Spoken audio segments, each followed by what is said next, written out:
Bonjour, je viens vous parler des 4 émotions fondamentales dont il est facile de se rappeler puisqu'elles se disent en une syllabe chacune, la joie, la rage, la peine, la peur. Joie, rage, peine, peur. Une syllabe à chaque fois. Elles sont liées aux 4 éléments. La joie est liée à l'air, la rage est liée au feu, la peine est liée à l'eau et la peur est liée à la terre. La colère, la rage existe sous 2 formes. La rage explosive, donc on peut penser à l'orage, donc le coup de tonnerre, et la colère sourde, donc là je vois plutôt l'incendie de forêt, donc qui ronge lentement mais sûrement tout ce qu'il touche. Pour la peine liée à l'eau, je vois les larmes qui coulent.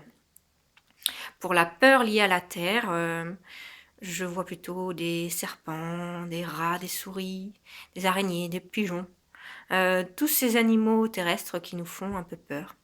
Et pour la joie liée à l'air, je vois une petite fée qui danse. Alors, attention, la joie est la seule qui aurait un caractère agréable par rapport aux 3 autres. On aurait tendance à dire qu'elle est positive. Et les 3 autres, on aurait tendance à dire qu'elles sont négatives. Attention, c'est absolument faux. Une émotion n'est ni positive ni négative. Elle est, et ce sont des messages à décoder, à comprendre pour pouvoir adapter son comportement à son entourage. Surtout que la joie, on me dit oui, mais c'est bien d'être envahi par la joie, c'est super, formidable. Attention, la joie est une émotion qui comporte un revers de médaille sévère.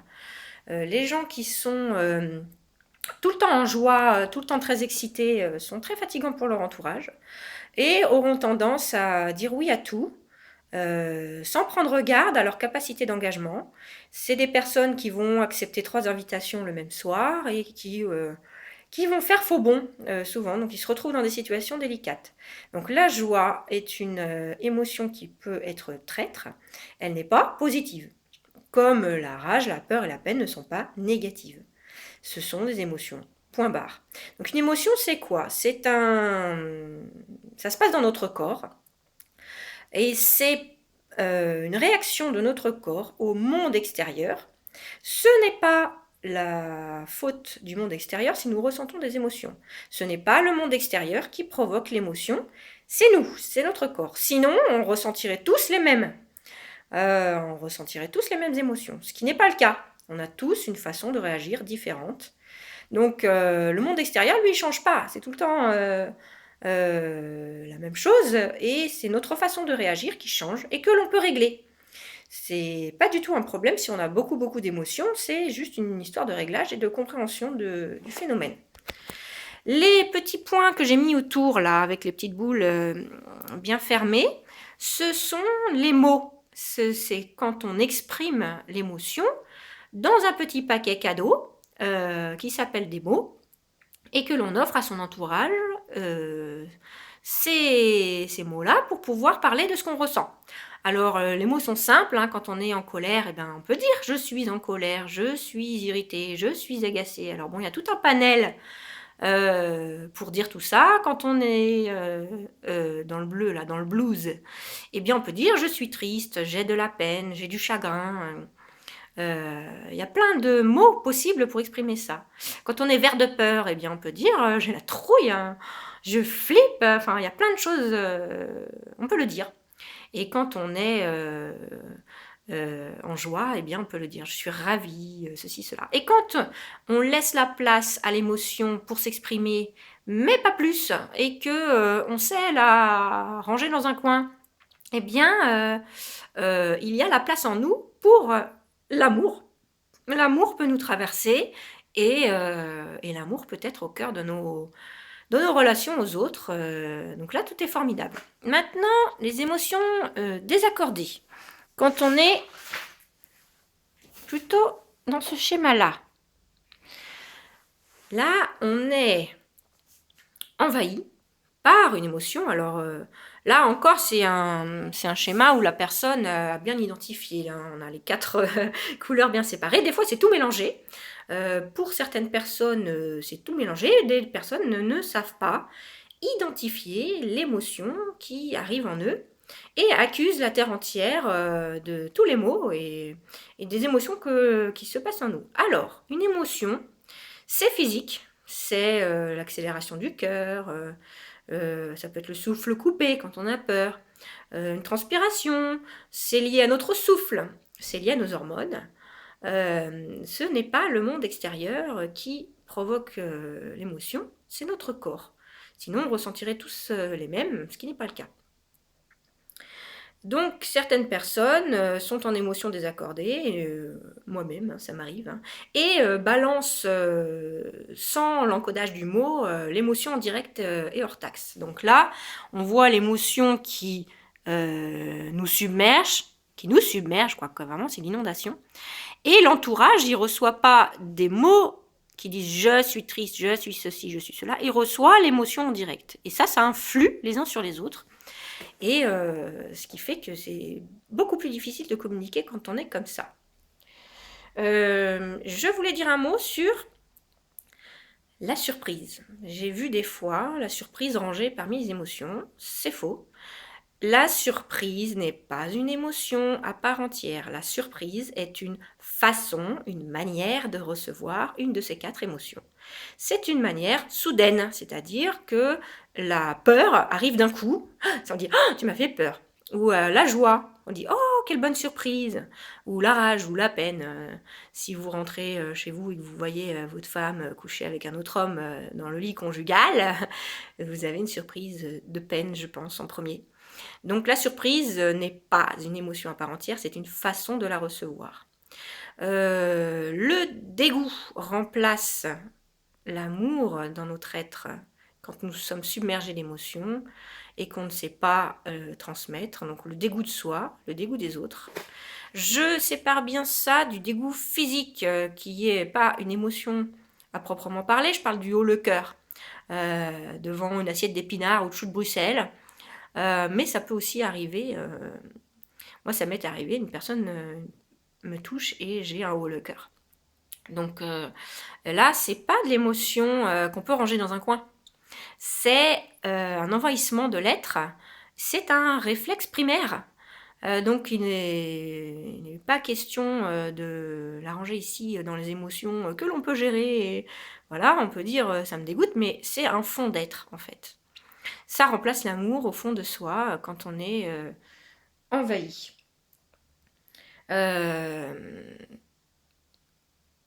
On a le droit de ressentir ses émotions. C'est pour ça qu'il ne faut pas les juger.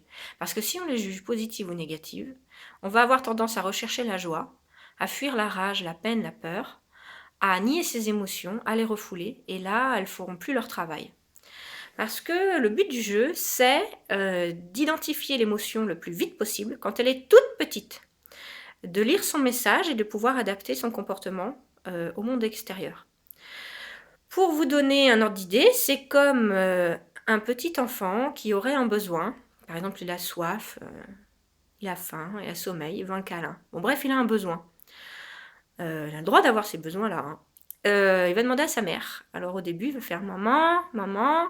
Alors si maman, elle écoute tout de suite, elle sera dans l'accord et elle va répondre aux besoins de son enfant. Elle va demander qu'est-ce qu'il y a. Et elle va lui donner à boire et tout va bien. Si l'enfant, la maman, elle n'écoute pas, elle est très occupée, elle a autre chose à faire. L'enfant, il va commencer à tirer sur la robe de sa mère, et il va parler plus fort, maman, maman, et il va finir par faire un caprice. Eh bien, l'émotion, c'est pareil. Si vous savez l'identifier très vite, vous serez à même de répondre. Elle nous donne des indications, quelque chose va pas avec notre entourage, et vous pourrez rectifier le tir en utilisant des mots tout simples et vous accorder à votre entourage. Si vous ne les écoutez pas, elles reviendront plus fortes. Alors ça peut prendre des années, ça revient. Elle revient plus forte, jusqu'à ce qu'elle nous submerge complètement. Et que là, on balance l'émotion sur notre entourage. Et là, comme on dit, l'entourage, il mange. Donc, c'est pas le but. Donc, vous avez le droit de ressentir vos émotions. Vous avez le droit de les exprimer. Vous avez même le droit d'être envahi, submergé d'émotions. C'est désagréable pour vous et pour votre entourage, mais c'est pas interdit. Par contre, il y a des lois dans un pays et chez nous, en France, ben, on n'a pas le droit d'insulter, on n'a pas le droit de taper. Si on en arrive là, eh bien, on a des soucis avec la justice. On peut avoir des soucis avec la justice. Donc, les limites sont sociales. Par contre, les limites de notre être sont beaucoup plus souples. Et on peut prendre du recul, c'est-à-dire que, vous voyez à gauche le schéma émotion accordée, ben, vous pouvez voir que c'est comme une assiette sur la table. Mais si vous prenez beaucoup plus de recul, vous pouvez imaginer que c'est la taille de la Terre dans l'univers. Donc les limites de notre être, elles sont mentales. Et on peut repousser indéfiniment tout cela. On appelle ça une extension de conscience. Et c'est vraiment sans limite, quoi. C'est du no limite. Je voulais dire un mot sur la différence entre émotion et sentiment. L'émotion, elle est physique.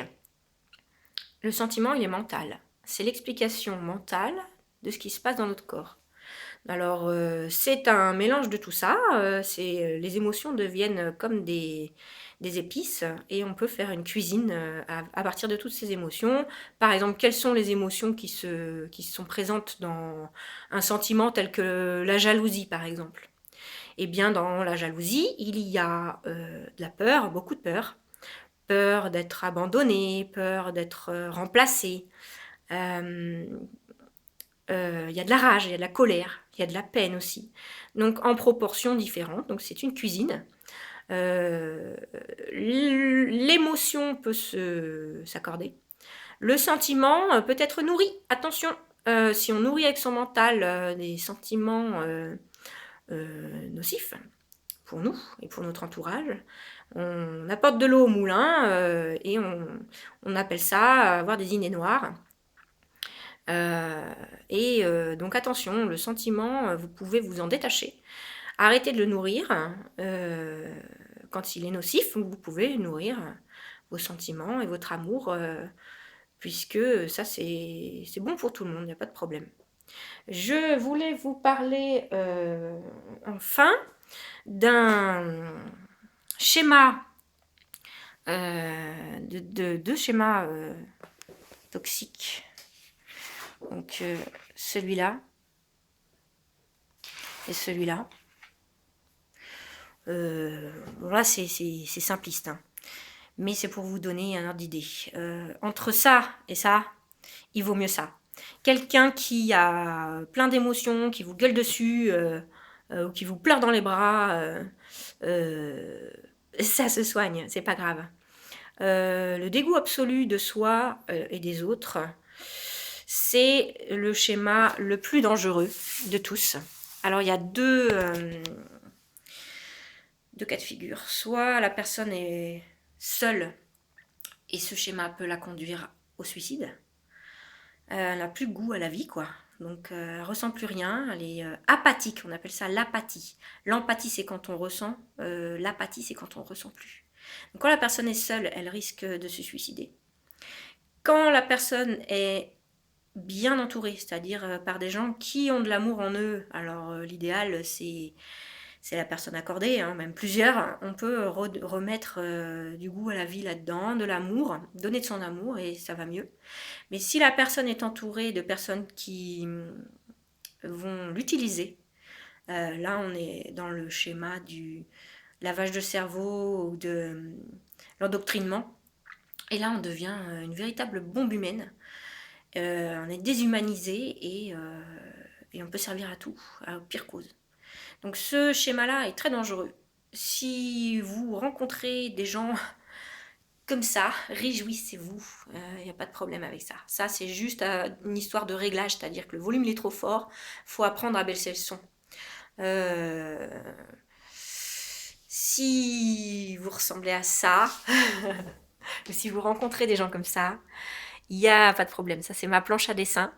C'est le schéma le moins dangereux. Si vous rencontrez des gens comme ça, ou si vous êtes comme ça, Si vous êtes tout seul et que vous sentez que vous êtes comme ça, appelez à l'aide. Allez demander de l'aide à des gens.